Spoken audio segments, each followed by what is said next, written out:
Hey, what's up, everybody? It's rock and roll comedian Don Jamieson. And right now, you're listening to the heaviest, girthiest podcast, My Weekly Mixtape with Brian Colburn. Crank it.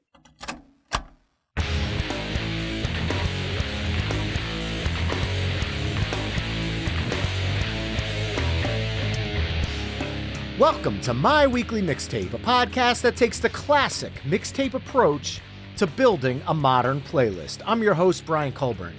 You might know tonight's guest curator from his long-running 14-season run on VH1 Classics' That Metal Show, or his work from Inside the NFL, That Jamieson Show, or That Rocks. I'm excited to welcome the hysterically funny musical mastermind, Don Jamieson, to the program. Don, thank you so much for joining me, man. Wow, okay. What an intro. I hope I can live up to all that hype. I will do my best, though, and I'm excited to be here with you today. We're going to have some fun. We certainly are, and I'd like to start by asking you the question I ask all of my first-time guests, and that is, what does the word mixtape mean to you? Well, it means that there's still a box of them in my storage unit that I cannot part with for the life of me. And, I've cleaned out so much clutter over the years. I did what a lot of people did, too, during COVID, which is go through everything and just get rid of the clutter. And I cannot, every time I put that box of cassettes, at the door to dispose of, I just can never do it because, I look at it and I go, oh, there's the body parts mix. That one's too cool. Or here's the live 80's mix or, whatever. And I'm still attached to them. I don't have a cassette player, but like vinyl, which I held on to for years and years, it came back around again. Although I don't think cassettes are going to have quite the resurgence that vinyl does. But if they ever do, I will be ready. You'll be ready and waiting. I have to tend to agree with you there.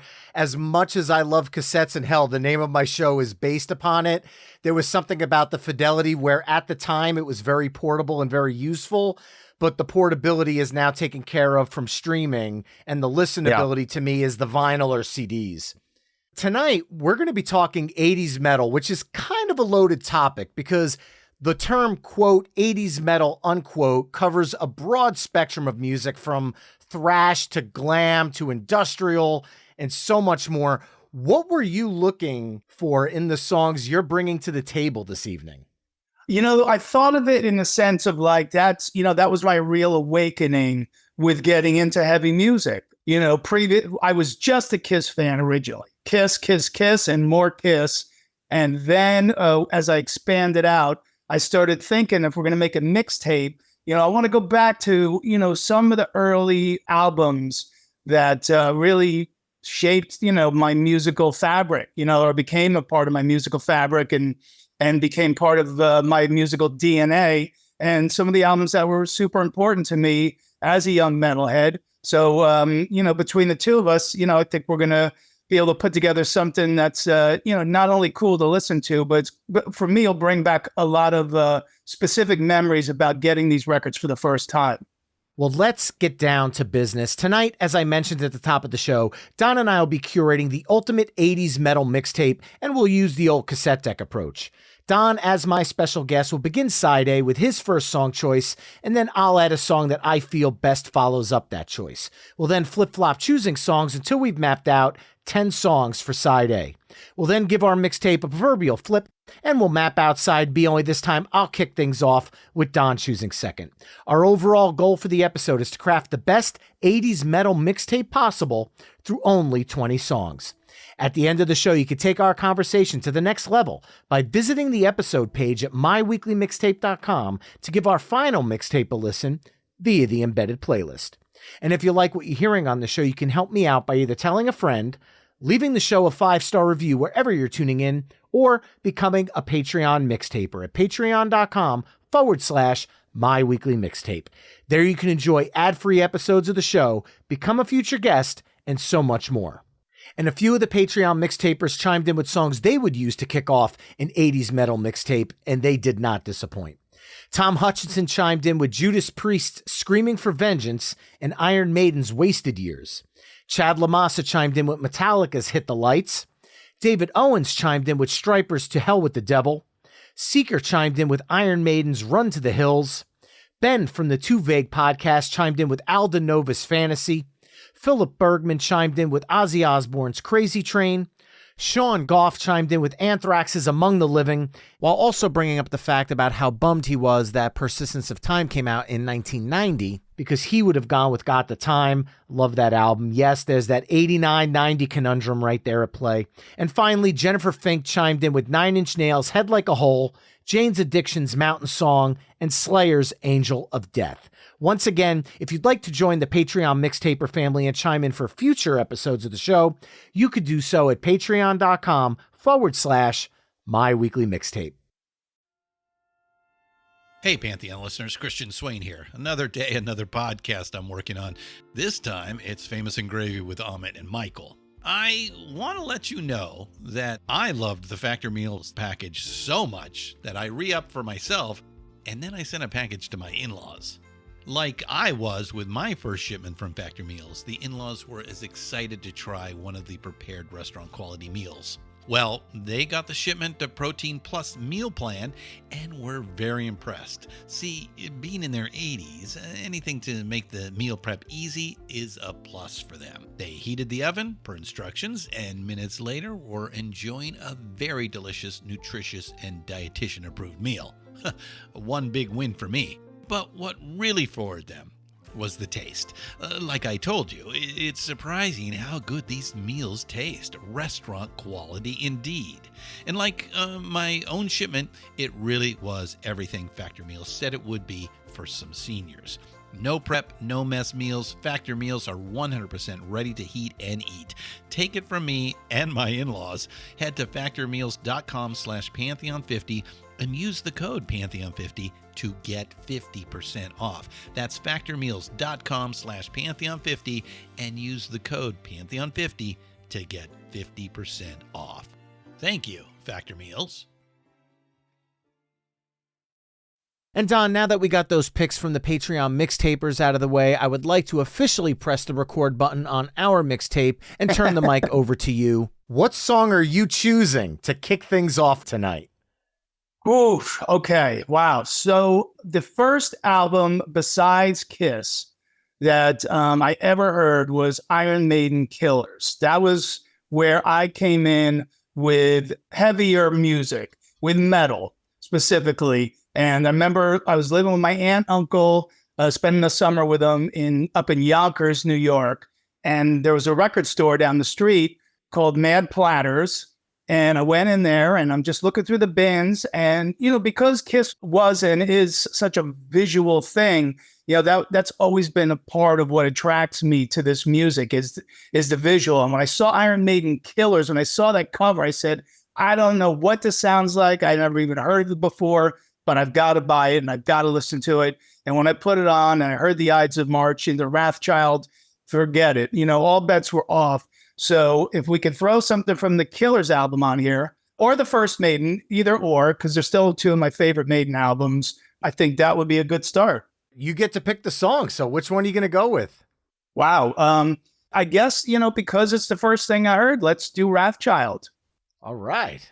Of course, Iron Maiden was in my list too. I had my personal favorite Iron Maiden track, which is from 84's Power Slave, Rime of the Ancient Mariner. That was the song that, even as a kid, made me appreciate longer songs because it was aimed to me, but it was a 13+ minute track. You had to be invested in Iron Maiden if you were going to give them 13 minutes of your time. Yeah, absolutely. And I like that as an end track to the mixtape. But I think, coming out, you got to come out swinging with something short and something sweet. And Wrathchild does just that. And also, at the end of the day, I could pretty much go with any Maiden here. That's what a great way to kick things off. But to move on to track 2, I'm going to kick things off with my first pick of the night with something from one of the big four, because we're going to talk about them tonight. So let's just get one of those out of the way right off the jump. And I'm going to start with Anthrax, and I'm going to probably go with something that might be divisive to some, but it was one of my personal first introductions to Anthrax. Actually, I lie. My first introduction to Anthrax was the I'm the Man single. And coming out of that was State of Euphoria in 1987. And the opening track, Be All End All, is such a massive metal anthem to me. But I should add that I'm not blind to the fact that that album in a whole sometimes gets a little maligned from Anthrax fans, but I think unjustly, because Be All End All to me has always been a classic Anthrax track that I wish they did live a little more often. It's just one of my favorites from them. Well, I love you thinking a little bit outside the box, because you could have went with the obvious. You could have went with, Indians or Caught in a Mosh or one of those. So, no, I think you're bringing the hammer down on our second track there. And I love the pick, man, thinking outside the box. All right. Following that up, what do we have next? So now that my metal world had opened up, I come back to New Jersey after my summer in Yonkers with my cousin and my aunt and uncle. And now I got to find a new connection, right? Because I don't have Mad Platters anymore. So I go to the mall in my township and I find the guy in the record store with the long hair. And that's my guy, because I know this guy must love metal. And of course he does. And he's the guy that fed me so many great albums. And the next metal album that I got from him, although the singer of this band always went out his way to say they were not metal, but they are still part of our world. And of course, that is the great Motorhead. And the album was Bomber. And geez, that was another one where, I look at the cover, I see the three of them up in the Bomber on the front. It's visual. I look on the back. They're the three of the ugliest guys I've ever seen in bands, which made me love it even more.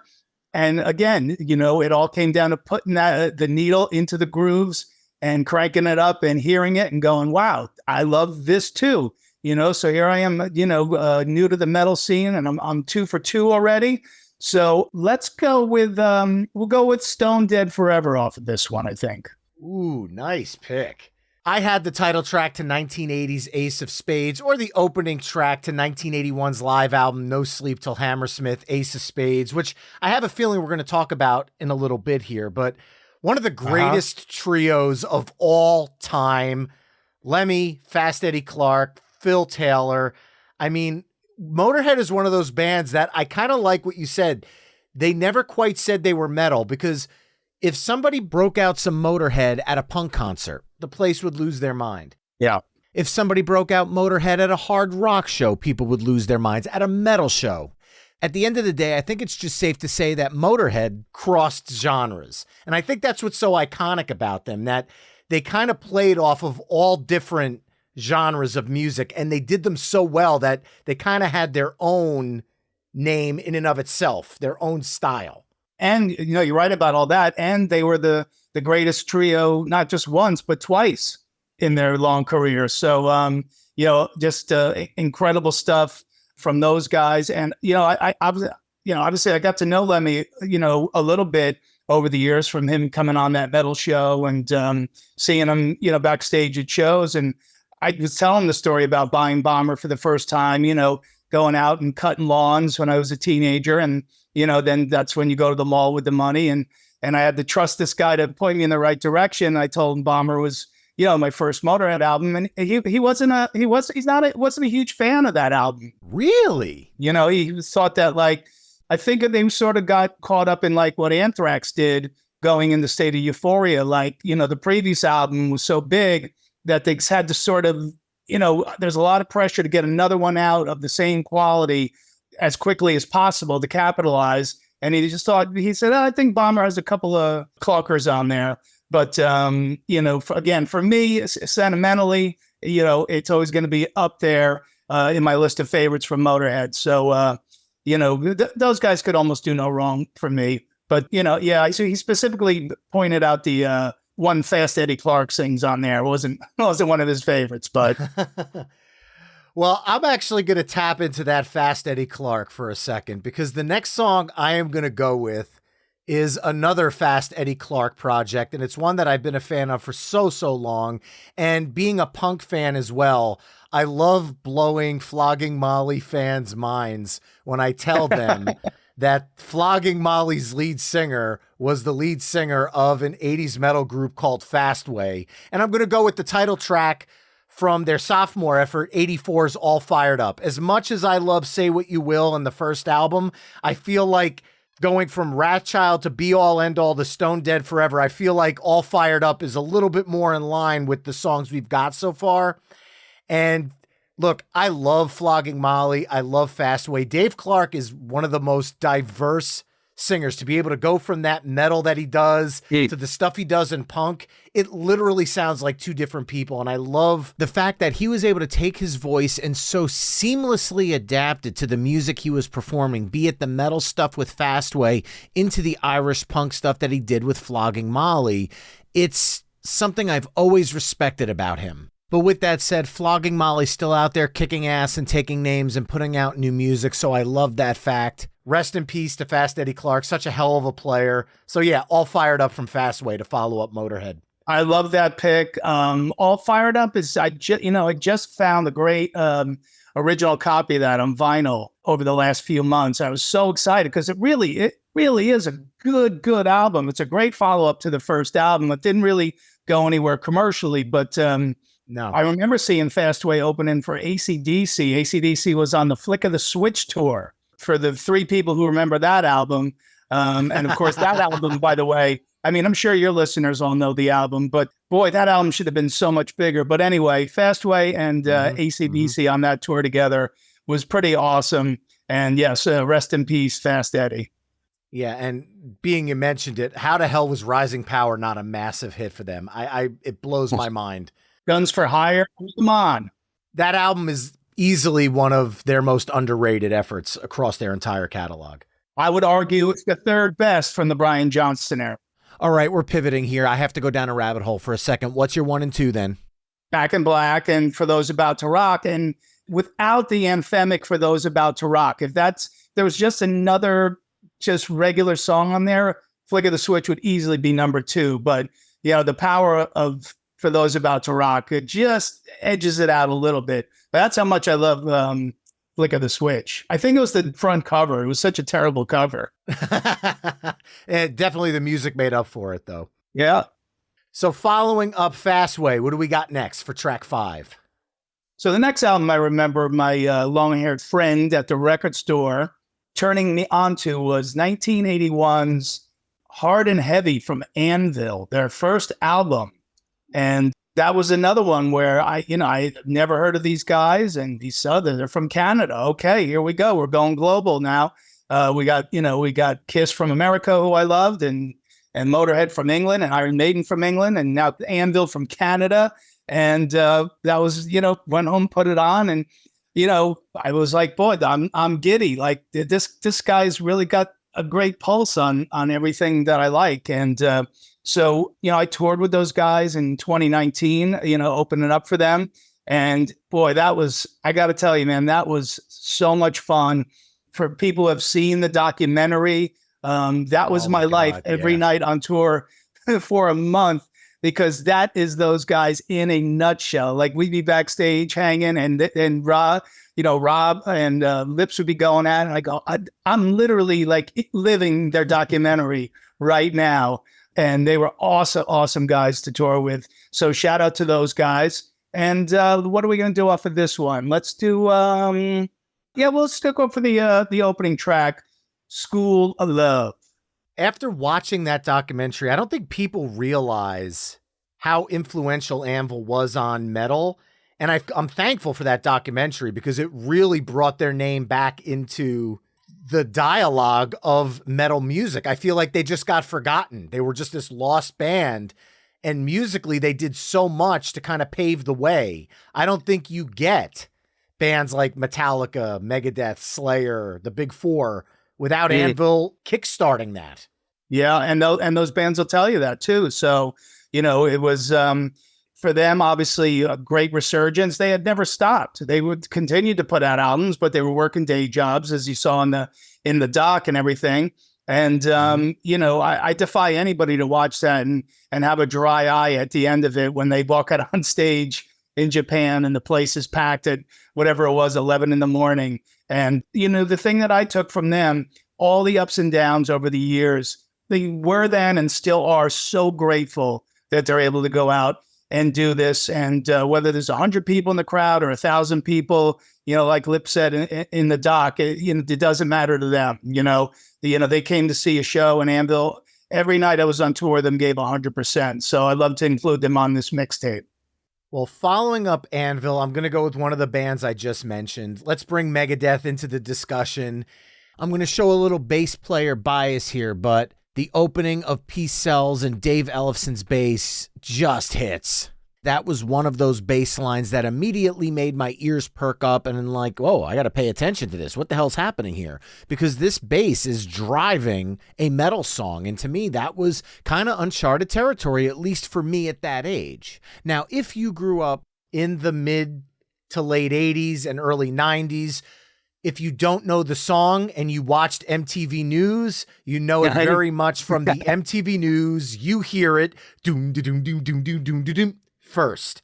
So not only was this bass line popular in the metal scene through Megadeth itself, it was also popular in the mainstream because of MTV running that MTV News stamp every hour on the hour. People were hearing that bass line, at least those who watched MTV a lot like I did growing up. You heard that bass line over and over and over again. So yeah, Megadeth, Peace Sells.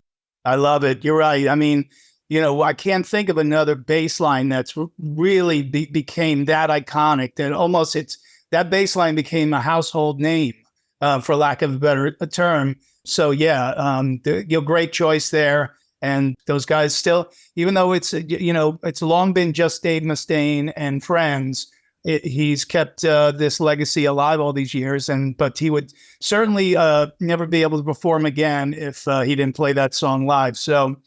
The next one I'm going to go for is, here's another one straight out of the record store. So when he gave me this record, he was not only so excited for me to hear it, he told me if I don't like it, to scratch it up and bring it back. And he'll personally give me my money back out of his pocket. And that was a bold statement, but I would make the same statement to anybody out there, which is, if you don't like Riot Fire Down Under, you do not like metal. You need to turn in your Metallian membership card, and because Fire Down Under is just such a massive, massive album from New York's Riot, and that album still, when I put it on, just gets me pumped. And what song are you going with from it? Let's go with the title track on that one. Yeah. We'll do Fire Down Under off of this one, but, nothing bad on that record for sure. Riot, again, like Anvil, paving the way. I was born in 1977, so a lot of the 80s metal that I grew up with, for me, started around 86 and 87. Between, let's say, Master of Puppets, the 598 EP, and And Justice for All. My cousins introduced me to more hard rock stuff growing up, Scorpions, AC/DC. And then as I got a little older, they said, we think now you're ready. And that's where they introduced me to Power Slave and Iron Maiden and Anthrax with I'm the Man, because look, your parents can't know you're listening to this one. All right. Don't rat us out. All right. Following up Riot. Okay. Let's see here. Okay. I am going to go with a song that, just like Motorhead, kind of blurs the lines between metal and punk a little bit. And this was off of their 1983 self-titled album. And I don't even have to say the band name or the song. All I have to say is all I wanted was a Pepsi, just one Pepsi. And she wouldn't give it to me. Just the Pepsi. Suicidal Tendencies institutionalized, taking a very simple chord progression and turning it into a metal anthem. You don't have to say much about this song. It gives you that manic energy. This was one of those songs that blew my mind when I first heard it, because it invoked feelings in me that I didn't know existed. Like, you could feel the tension in the lyrics of this song and Mike Muir's delivery in it. And it always stood the test of time for me. The fact that that song is 41 years old right now blows my friggin' mind, because it still sounds just as fresh as it did in 83. And when they perform it live, Mike still connects to the energy of that song. So, I mean, obviously that was a time in his life where, like a lot of us at that age, there was a lot of confusing thoughts going through our brain, and we're trying to figure out how to process them. But I love that to this day, it's like he's performing it for the first time again. So I agree. I love Suicidal. I love Lights Camera Revolution is a great album still. That's probably my favorite Suicidal, but great pick with Institutionalized. I'm going to go with, so the first Priest album I ever heard was probably Unleashed in the East. But the first vinyl that I picked up was British Steel. And, that's like, 37 minutes of, it's the definition of heavy metal, just from top to bottom, not a dull moment on that record. Let's change the pace up a little bit here, Brian. You have my attention. Let's do The Rage, because, we are making a mixtape. So let's mix it up a little tempo-wise. Still a heavy song, but it's almost like a little Priest reggae there. All right. I had Rapid Fire from British Steel sitting in my list. Obviously, you could go with Breaking the Law or Living After Midnight, but yeah, I love the pick. A little bit of a deeper pick because you're bringing people in with the songs you know, and because it's your mixtape, you can either slide some of your personal favorites into the mix or use that time to try to expose your friends or those listening to the mix to songs that they might not be familiar with. Right. Well, closing out side A is the one song that I predetermined was going in this spot no matter where we were headed at this point in the mix. And let me explain. For one, I was hoping you didn't pick the song before I did. And two, this was the song that I used to close out more mixtapes than any other song in my life. And I made countless mixtapes growing up, including mixtapes for girlfriends that included power ballads and, the AOR rock that you would hear, Hearts Alone, and then going into the 90s, Boys to Men or whatever. Whenever there was tape left at the end of the side, doesn't matter what the mix was. It could have been hip hop. It could have been punk. I pulled this song from 1985's Speak English or Die. I went with Stormtroopers of Death's Chromatic Death. Anytime, I guarantee you there are ex-girlfriends from my high school days that if they have a cassette sitting at their house and they put it on, it could be some 80s ballad. But if there's space at the end of the side, my OCD ass made sure that you were hearing Stormtroopers of Death, and I got to close side A with that. But wait, there's more, because given that Chromatic Death ran about 44 seconds in length, sometimes there was, even a couple of seconds more to go after that, and I dug deeper into Speak English or Die and pulled tracks such as Hey Gordy, The Ballad of Jimi Hendrix, or Diamonds and Rust, the extended version. I think each of those songs is under 5 seconds in length, and if I wanted to bust one of my friend's balls, I would grab What's That Noise just to kind of make their headphones blow off their face before the side flipped over.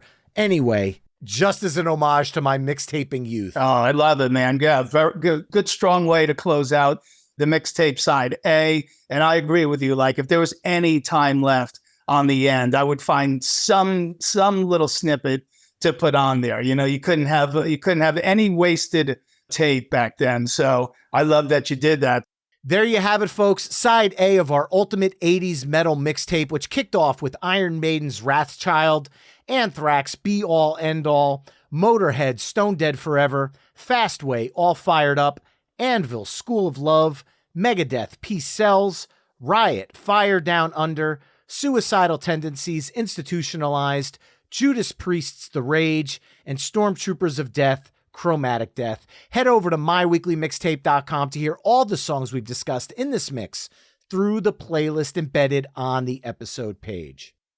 Now, Don, your new album, No Sleep Till McSorley's, is out now. And first off, I absolutely love the ode to Motorhead on this album, including the cover art, which for those of you who haven't seen it yet, is a hysterical photoshopping of Don on stage with the band during the album cover shot of No Sleep Till Hammersmith.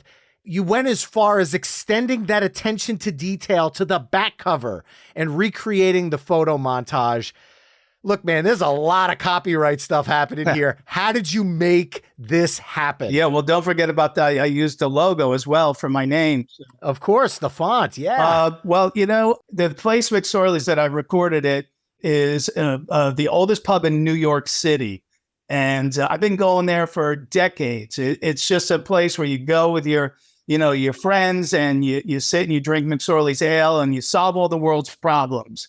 And I said, that's what I feel like I'm doing with my material. It's like there's so much crazy stuff going on in the world and I'm just trying to make sense of it somehow. So I said, boy, this would be the perfect place. So I was in there with some friends on a Sunday afternoon and we're having some McSorley's ales. And I said, man, I got to record a new album and I'm trying to think of where to do it.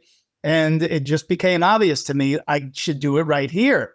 And because I knew, because all my albums are tributes to my favorite bands, I did one for Judas Priest and one for Thin Lizzy and one for Saxon. I knew Motorhead had to be the next one. So once I thought, if I could do it in McSorley's, all right, No Sleep Till McSorley's from the classic live album from Motorhead.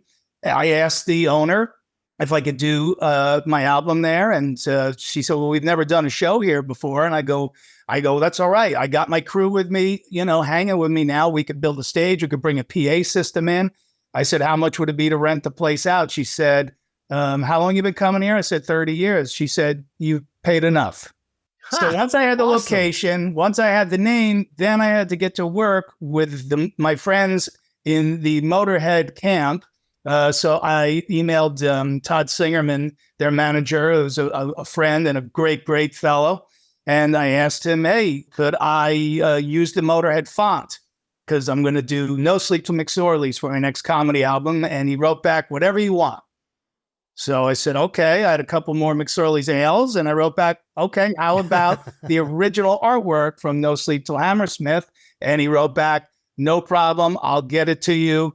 And I had that all, no copyright issues there. Then I texted Phil Campbell and asked him if he'd be kind enough to do the guitar intro for it. And he responded positively. So, thanks so much to the Motorhead family for, letting me do this tribute to those guys. And I'm just thrilled with the way it came out.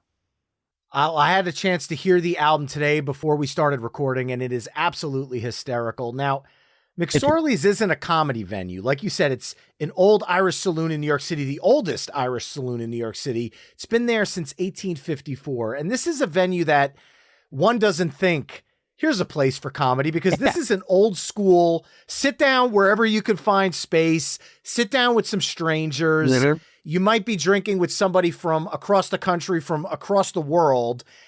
And if you're not drinking, why are you here? Get out. So how did that environment and that atmosphere translate to you thinking this is the place to record my next comedy album? Yeah, well, that's okay. I mean, it's not, I like to incorporate the character of the room into my comedy experience or whatever it is I do. So I love the atmosphere in there. And I just thought this material would be perfect in front of beer drinkers and hellraisers. And it came out exactly the way I wanted it to. It captures that vibe. I love the whole old school, vibe of it. You're right. You sit there, you make friends from people over the world, and they're your best friend for a few hours while you sit in there and hang out and talk. Nobody's looking at their phones at McSorley's.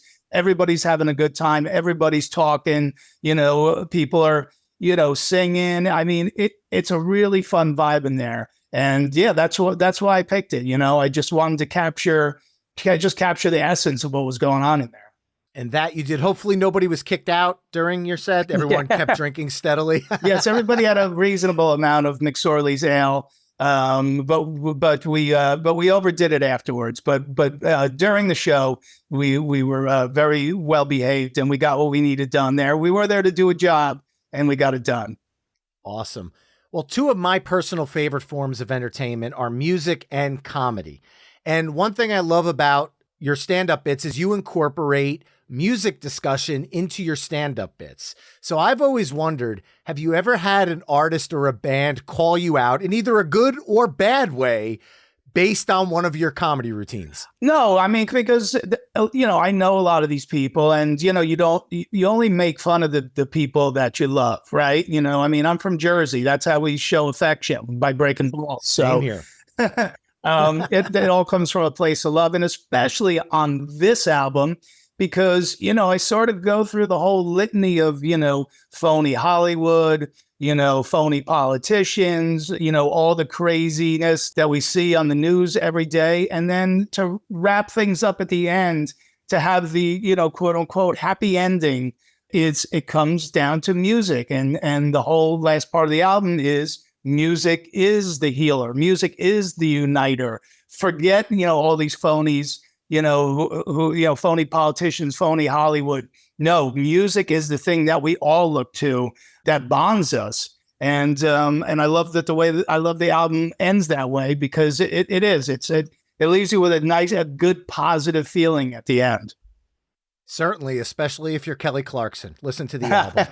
As far as this being put out on Metal Blade Records, like several of your albums have, as far as I know, and I did some research into this, the only comedy albums that have ever been released on Metal Blade are yours and your That Metal Show co-host Jim Florentine's albums. How did that relationship come together, being Metal Blade is essentially a metal label? Oh, well, yes, and it still is. And getting on close to 45 years in business. So, yeah, to do my albums with them, absolutely incredible. That was something else that same day in McSorley's that I realized, my contract had been up after my first 4 stand-up albums. So I emailed them and asked if they wanted to still do more albums with me. And again, they came back and said, yeah. So Brian, in an hour of day drinking, I got all that stuff done. I got Motorhead on board. I got Metal Blade on board. I got McSorley's on board.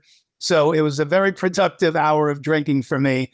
And it's incredible because, Florentine met Brian Slagle, who's, obviously the founder and owner of Metal Blade. And he told me about it. He goes, yeah, I'm with Brian Slagle, and he's a great guy, and he's going to send me some Iron Maiden bootlegs and all this stuff. And I was jealous of Jim. Like, he started dating a hot girl that I'd been in love with my whole life. That's how much Brian was a metal hero of mine, even though he wasn't a musician or he wasn't in a band. But all the Metal Blade bands over the years, again, have been such a part of the fabric of my life, that to do my albums with them, man, is incredible. And this is, stand-up album number 5 with them. And it's just a great partnership. So I have to ask, because you had mentioned that you tipped your hat to Saxon and Judas Priest and Motorhead.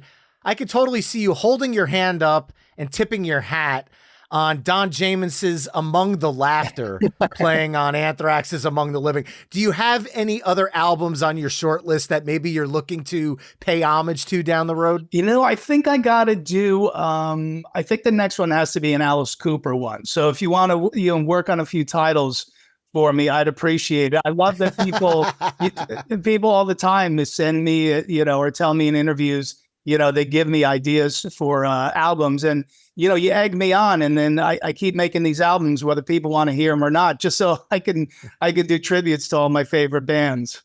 Well, before we get to side B, I do have one other question. You had mentioned opening up for Anvil on their tour, and I know you had a planned tour with Saxon that got canceled because of COVID-19. You've done a lot of stand-up before groups like Hookers and Blow, the super group. Now, I'm not a comedian, so I'm going to ask this from kind of a novice sense. So my 101 apologies in advance here, but is there a different mindset that you bring when you're opening for a musical act? Do you kind of tailor your set to music comedy when you're going up before a band versus, let's say, when you were opening for Dice all those years, you kind of could have opened up with whatever you wanted?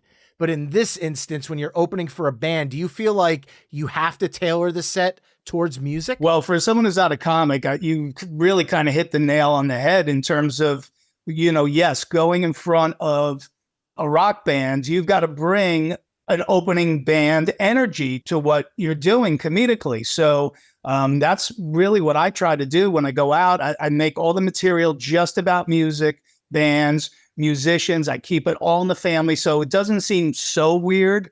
Obviously I still have some recognition factor from doing that metal show, so it's not completely weird to the crowd, But yeah, all those years opening for Dice, where I really had to get to that microphone as quickly as possible and get my first joke out, because Dice's crowds, are so and still are so intense. If you didn't get to the mic before someone yelled out, "You friggin' suck," you were dead. You might as well just walk off stage. So it's the same mindset going out and opening for a band. It's like, boom, just come out swinging. Come out with your best stuff and put on a show. More than just a guy talking into a microphone. And I tell you, man, 9 times out of 10 or 99 times out of 100. People are really open-minded and supportive of it. And it's been a great part of my career for the last 15 years and hope to keep doing it. I hope so too. With that said, have you ever thought about doing an album that was specifically geared to only music material? Yeah, I have thought about it. And that's it's something I would still consider doing. But, as I always say, when I do sort of more conventional interviews, I mean, I know this crowd that I'm talking to now understands our genre like we do. But, I always say the packaging and all that stuff, that's more for me. If people get it, if they understand, this is a tribute to No Sleep Till Hammersmith, for example, that's a bonus, right? But what's on the inside, right. I do want it to be for everybody. I want everybody to like what the content is inside. And now, of course, is there going to be stuff about the bands that we love? Absolutely. It's too big a part of my life to leave out. So you're always going to get some of that. But I kind of like, let's be a little bit like Walmart. There's a little something for everybody in there. All right. Well, let's move on to side B. On side B, I get to kick things off, and I am going to go with a song that is going to probably ruffle some feathers, because I said when we were talking about Megadeth that I'm a big fan of bass. I'm a bass player. And yes, I know the irony that's going to come from what I'm about to say, but I'm going to go with an album that I bought at the Garden State Plaza in Paramus, New Jersey. And I went there looking for the cassette, and they were sold out of this cassette, and I was heartbroken and devastated. And the guy behind the counter said, "Look, we've got a copy on vinyl, and you could buy a blank cassette for 99 cents. And my mom looked at me and she goes, "If that's the way you want to do it, it's your money." And I bought a copy of And Justice for All. Now, being a bass fan, I know the irony that's coming out in that, because there's kind of no bass on the album. But that said, the first time I ever dropped a needle on And Justice for All, I heard the opening to Blackened, and it blew my mind. It's my favorite Metallica song of all time. I understand the impact of Master of Puppets and Battery and how I could have went with anything from that or Ride the Lightning or Kill 'Em All. But this was the first Metallica album I ever purchased with my own money. I still have it on vinyl. It's framed. It's the original double LP. I wish every cassette I had ever bought growing up, they were sold out of, and I was forced to buy the vinyl at the time. If only time would have let me know. There's really not much I need to say about Blackened. If you know Metallica, you know the song. Hell, they named a whiskey after it. So kicking off side B, apologies to the first 3 albums. We're going with Blackened. Yeah, that's such a divisive album, because of the whole thing with the bass and all that. And, a lot of people would just say, some of the songs are much too long. It's a little, progressive for what Metallica was known for before. It's not one of my favorites, I'll be honest with you. But okay. I do like opening up the side 2 with Blackened, because besides the Black Album, and Master, that's probably got to be their 3rd most popular album, wouldn't you think? I would think so, but I've made the mistake one time of posting on social media, pick one of your favorite albums of the 80s, and I put And Justice for All, and I started getting eviscerated by people. How dare I not include Master of Puppets or Ride the Lightning over that? So I'm guessing I might be on a little bit of an island with this one. All right, well, no problem. Again, let's think a little outside the box. You mentioned, I was gonna throw a Metallica song on there, but you beat me to it. The one I wanted to put on, because we talked about Metal Blade, was from the first Metal Massacre album, which was the early days of Brian Slagel creating Metal Blade, and the first time Metallica was ever heard on an album. On the very first Metal Massacre album, they did Hit the Lights on there. and with the misspelled Metallica with 2 T's and 2 L's. And which I still have that vinyl to this day, but we're going with Blackened. Nice. And I'll follow it up with a band that you mentioned before. It's Saxon, a very important band in my life. I'll never forget visiting my grandmother down in Jupiter in Florida, and she knew what a music fan that I was, and she said, "I'll take you to the mall and I'll buy you any record you want." And I don't remember how I heard about it, but Saxon Denim and Leather was newly out, and I asked Grandma to buy that with me, and she's like, "Let's sit down and listen to it together." And she lasted all of about 30 seconds through Princess of the Night, and I was left alone in the room to enjoy the rest of it. So let's go with the track Play It Loud off of that album. The very rebellious anthem from that record that I love. That you also paid homage to with Denim and Laughter, your last album prior to No Sleeve Till. That's right. And again, used the artwork with permission from Saxon themselves. And yeah, that was great. I mean, Biff broke my chops about it. He's like, all your albums are tributes to your favorite bands, but you don't have a Saxon one yet. And I was down in Philadelphia to go see them, and I said, "All right." And we were walking to the venue together, and I just said, "Strong the Denim and Laughter," and he goes, "That's it." And so I got the okay from Biff himself. So that's what we went with. Fantastic. Well, I'm going to make up for the lack of bass on Metallica with my next pick, and I'm going to go to the far end of the decade in 1989. Because 1989 and 1990 are one of those weird eras in music that I definitely have to look up the album, because there are some albums that I listen to, just using as an example, Anthrax's Persistence of Time. Patreon mixtaper Sean Goff chimed in with that one. And again, you think that album's in the 80s, but it was actually released in 1990. And on the flip side of that, Pretty Hate Machine by Nine Inch Nails, I always equate that album as a 90s album, but it came out in 89. And the lack of bass on And Justice for All was certainly made up for on the title track and opening track to Testament's 1989 masterpiece, Practice What You Preach.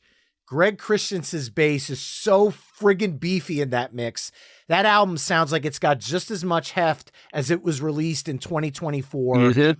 I actually was looking at Souls of Black, and that was one of the ones where Souls of Black came out in 90, but I always equated it to, I had to double check which one was 89 and which one was 90. But Practice What You Preach is such a massive song. That riff is so, it just pummels you.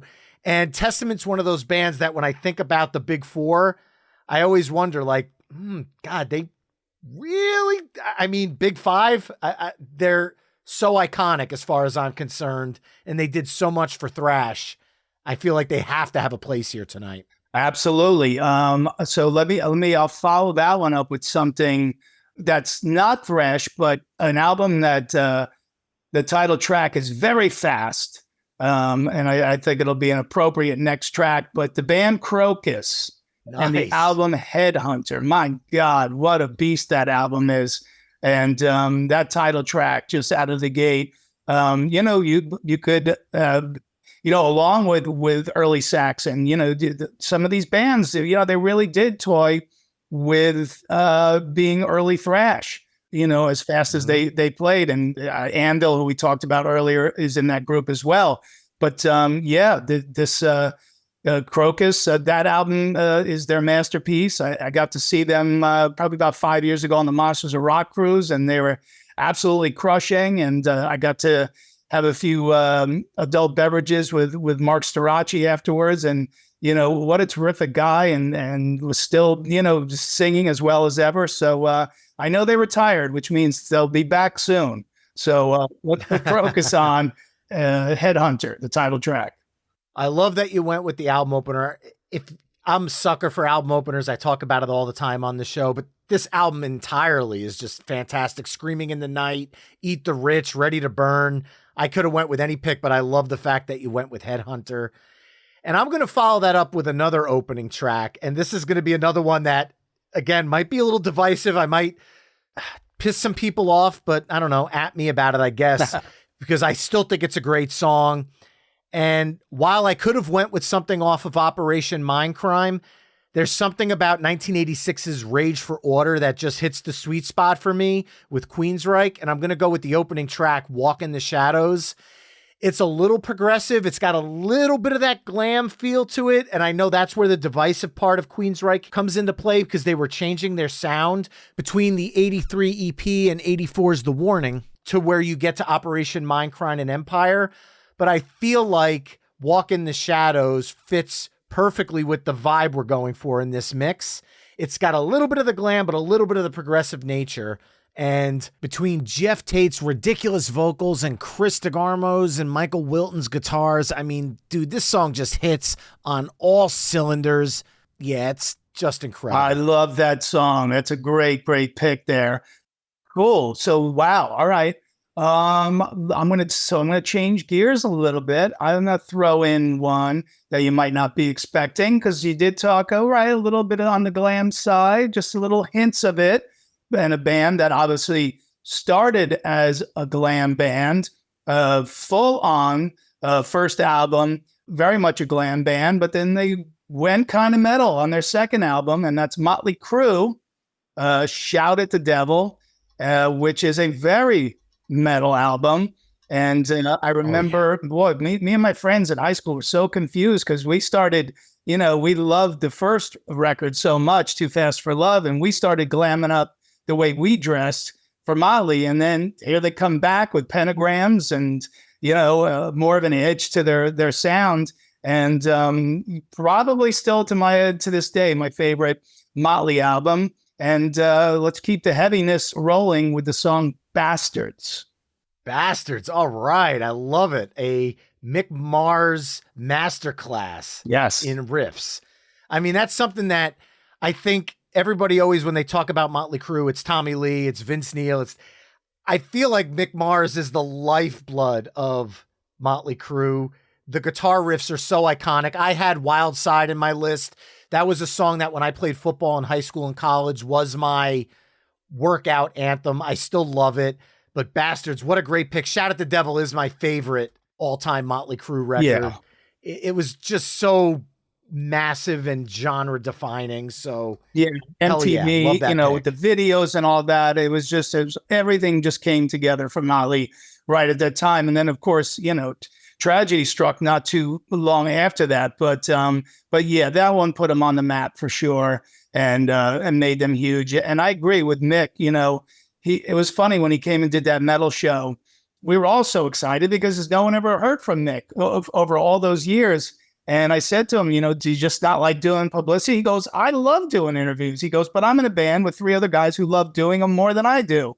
But he created this accidental mystique about Mick, that he was sort of like this dark wizard, this dark warlord figure. But boy, you meet Mick Mars, and in the first 2 minutes him, you're like, wow, this is one of the nicest people I've ever met in my life. He really is. And he does love to talk, but a lot of competition for publicity in that band.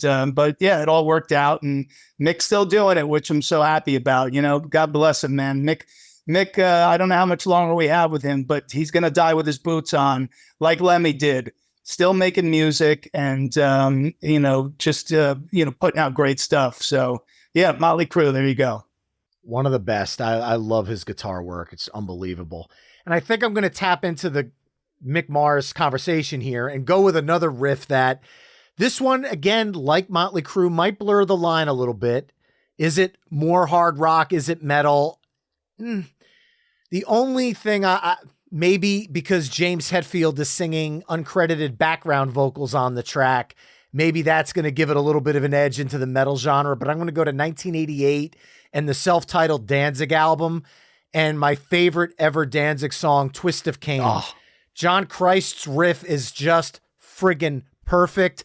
It's got a little bit of a sludginess to it, but this is not the Misfits Danzig. This is an all new Danzig, and this album is just such a unique outlier in the entire kind of Danzig legacy, from Misfits to Sam Hain.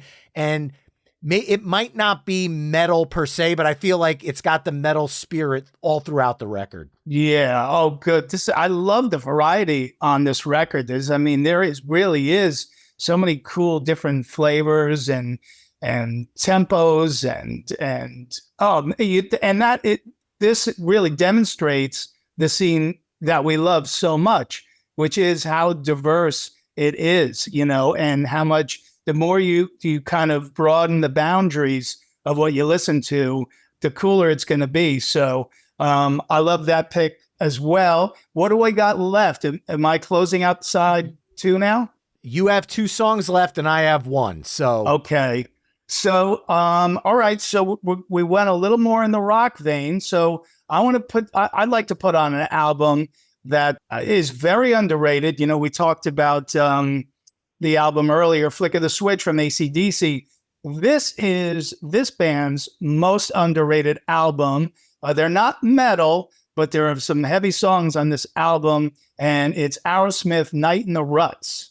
Ooh, wow. I remember being in high school and I loved, the front cover. They're all dressed as coal miners, and then spray painted on the inside on the rocks is, Night in the Ruts. And then you turn it over and it says Right in the Nuts on the back. And when you're 15, that's hilarious. It's still hilarious. Yeah, I'm 57. Yes, it's still funny. And I remember Photoshop. I had art class, and me and my friends Photoshopped T-shirts that had the front cover on the front and then Right in the Nuts on the back. And I was not allowed to wear that shirt in school, but I loved that album.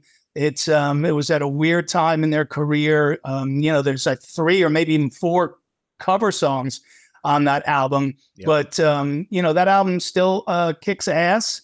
And I'm going to go, let's see. What do we want to go for on that? I mean, we could come right out of the gate with the opening track on that album. Or maybe we want to change it up a little bit. Let's see. I was going to go No Surprise, but let's go 3 Mile Smile. Nice. That one's going to work.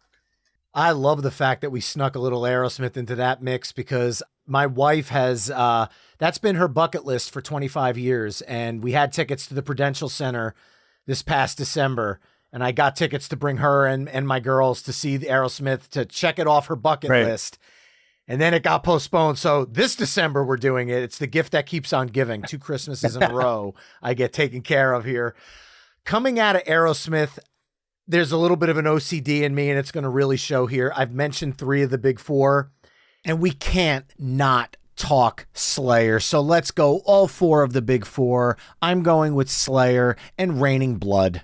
That song, when I first heard it, it scared me as a kid. I didn't know what I was listening to.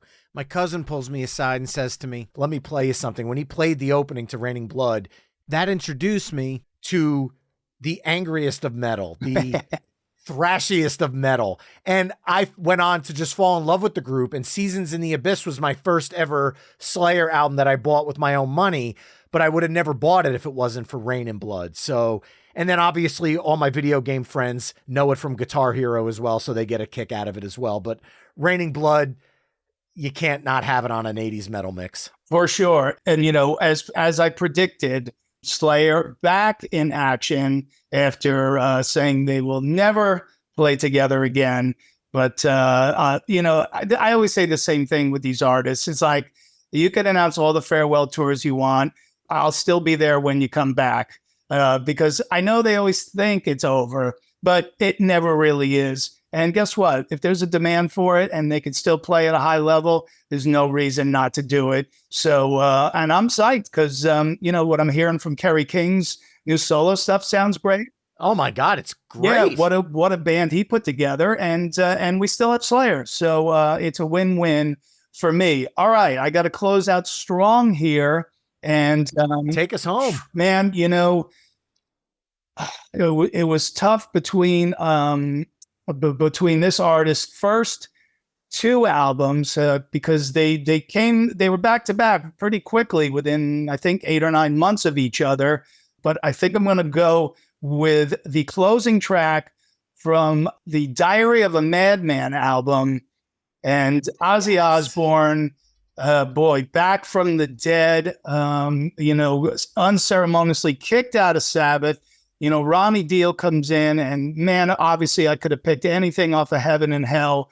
But, being a fan of Sabbath from the early days, being scared, shitless, if I can say, if I can't, I've already said it, but from the song Black Sabbath, and, obviously being such a fan of Ozzy, his masterpiece to me still to this day is Diary of a Madman, and the song Diary of a Madman, which I only saw him play once ever live. He actually opened with it on an Ozfest, and I don't know who talked him into doing that, but man, I still remember just how excited I was that he was actually doing Diary of a Madman. So I think that's a pretty cool way to close out the weekly mixtape today. Could not agree more. There you have it, folks. Side B of our ultimate 80s metal mixtape, which kicked off with Metallica's Blackened, Saxon, Play It Loud, Testament, Practice What You Preach, Crocus, Headhunter, Queensryche, Walk in the Shadows, Motley Crue, Bastards, Danzig, Twist a Cane, Aerosmith, 3 Mile Smile, Slayer, Raining Blood, and Ozzy Osbourne, Diary of a Madman. Head over to myweeklymixtape.com to hear all the songs we've discussed in this mix through the playlist embedded on the episode page. So Don, No Sleep Till McSorley's is out right now. What do you have planned to support the album for the rest of this year and beyond? Just out, doing live dates, no formal tour or anything. So, people can follow me on my social media, at Real Don Jamieson on X, and Don Jamieson Official on Instagram and Facebook.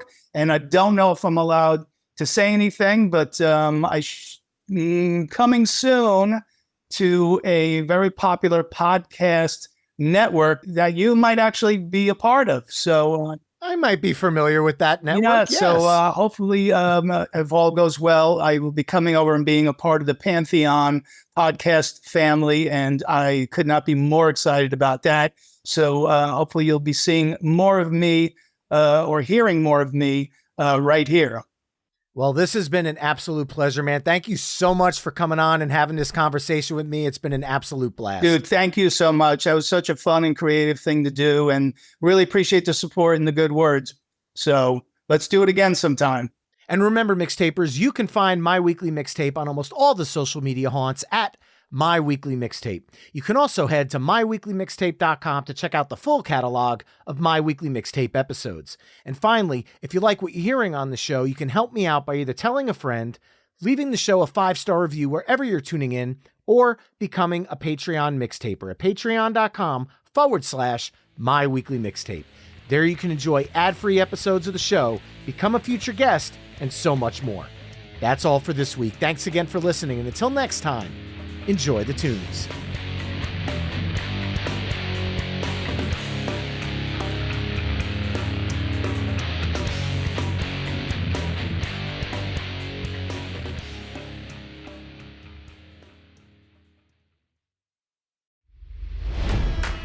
It's NFL draft season, and that means it's time to start thinking about fantasy football. FantasyPoints.com features industry-leading experts and prognosticators using proprietary hand-charted data to help you score more fantasy points. FantasyPoints.com is the place to go for whatever kind of fantasy football you play. Whether you play fantasy football, daily fantasy sports, or do a little bit of everything, Fantasy Points has the meticulously researched content to guide you to victory. And why wait for the fall? Fantasy Points also covers the new spring football league, the UFL. Join the guru, John Hansen, Scott Barrett, Joe Dolan, and other massive names in the fantasy football universe with an exclusive offer. Use code Pantheon for 15% off any Fantasy Points package, including the all-in package, with access to every article, tool, and data nugget that Fantasy Points has to offer. That's FantasyPoints.com and code Pantheon for 15% off at Fantasy Points. FantasyPoints.com. Code Pantheon. Score more fantasy points.